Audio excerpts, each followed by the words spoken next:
بهترین انشالله خداوند شفاتیا آمین. خب برادران عزیز بیاین انشالله ما در خدمت همه شما هستیم. برادران عزیز باید چی نگفتن همونا در بیرون داروی گیاهی هستیم. این چقدر که میبینه کتاب قرآن هست و طیبی هست.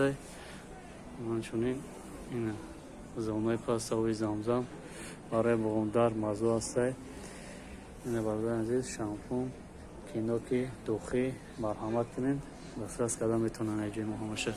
مینوکسیدین سامیوان چورنتامین امپیلوس تریوادنو اپیدونیا پاستا مازی فرند و برای همخوابگی نه ماز برای دوغیرتون برای نارکوتون همچنین نیخه بانکو هسته برای دیل برای اصاب برای کیرم خلاصه